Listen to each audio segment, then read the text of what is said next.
Welcome to Jurassic Reviews. On this episode, we take a look at a much requested figure from Kenner, the Lost World Thrasher T-Rex.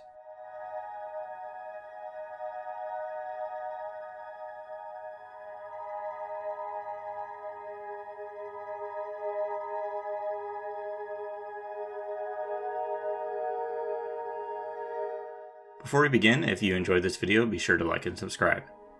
Here's a look at the packaging for the Thrasher T-Rex. Here's the front.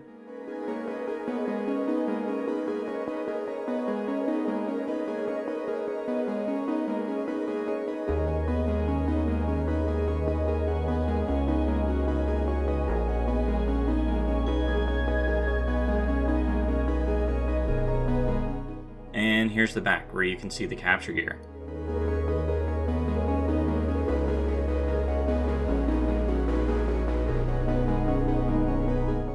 There are actually two different variants of this US release as far as the packaging, referred to as the vertical and horizontal variants.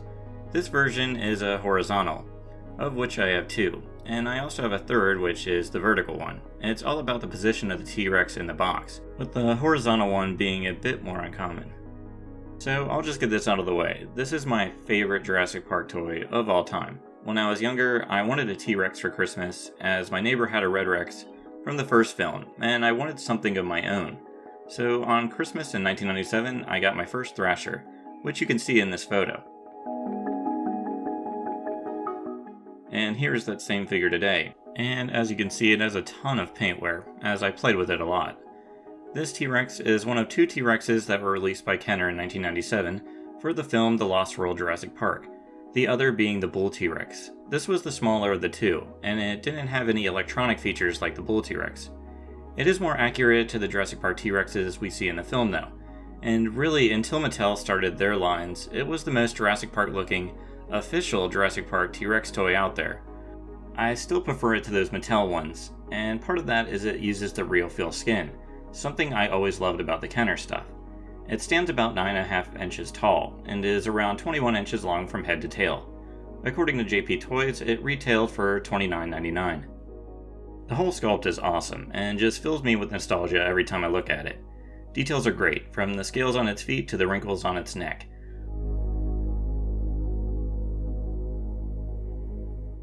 One thing I miss about the Kenner lines is the T-Rex figures all look so distinct, whereas the Mattel ones just kind of blur together for me. There is one little nitpick I have with it, and it really goes for this figure and the Bull T-Rex. It's that after a lot of play and posing, the legs get loose on these things, and they have trouble standing. All of my loose ones except for this one require some assistance to stand.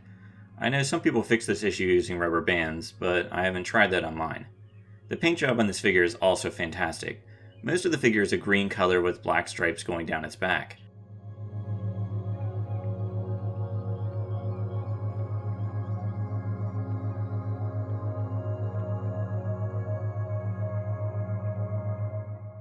Underneath its neck and belly is painted white.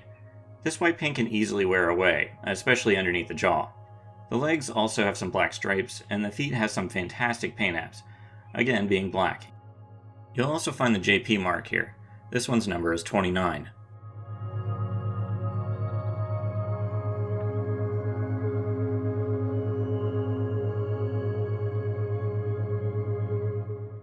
Moving to the head, the eyes are painted yellow with black pupils. Inside the mouth, you'll see white teeth and a pink gum and tongue. As far as articulation, the arms can move, and the legs can move. This figure has two action features, one being a biting action by opening the mouth and pressing down on the tongue. I'm going to hold off on using this feature as they seem to break easily, and I've had some bad luck using action features on these old figures. I will, however, show off the other feature, the one that this figure is named after, which is the thrashing feature. To do this, you just move the tail back and forth, which causes a thrashing action. This figure had one repaint in 1998, in the Jurassic Park Chaos Effect line. This figure ditched the capture gear that came with the Lost World version, and sports a wild new paint job. Much like the rest of this line, it's crazy looking and a dramatic departure from the more natural looking original figure. It does look awesome though, and is probably the most recognizable figure from this line. Most of the lower body is painted yellow with some light green thrown in, along with some black stripes. There's also some blue around its back. Its head features all these previous colors along with some red, It's really striking looking. Inside the mouth, it also has white teeth, pink gums, and a purple tongue. As far as rarity, the Lost World version is quite common, though since it's such a popular figure, it's not always the cheapest, especially complete and in good shape. In-box versions are much harder to find and can get pretty expensive. The Chaos version is among the rarest Jurassic Park toys out there, with loose versions costing a decent amount of money and box versions a lot of money.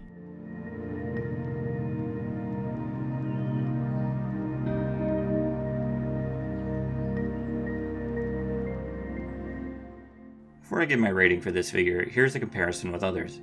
Here it is with the Kenner 4-inch human and a Mattel 3 3/4 scale human.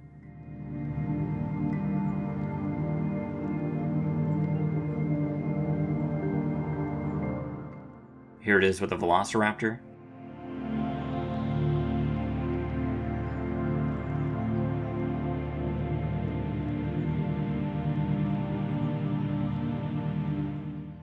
Here it is with the Parasaurolophus.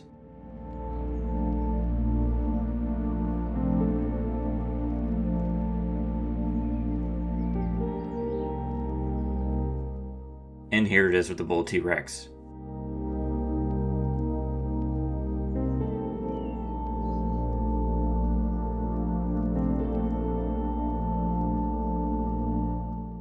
For a rating out of 10, I am giving both of these a 10. They are classic toys and among the best figures Kenner has ever made. It has so much personality and was so much fun to play with when I was younger. If you're a collector of Kenner Jurassic Park figures, this is a must-buy. I'd recommend hunting down the Lost World version if you can, as it's the most common and most affordable. They just don't make them like this anymore. I highly recommend it.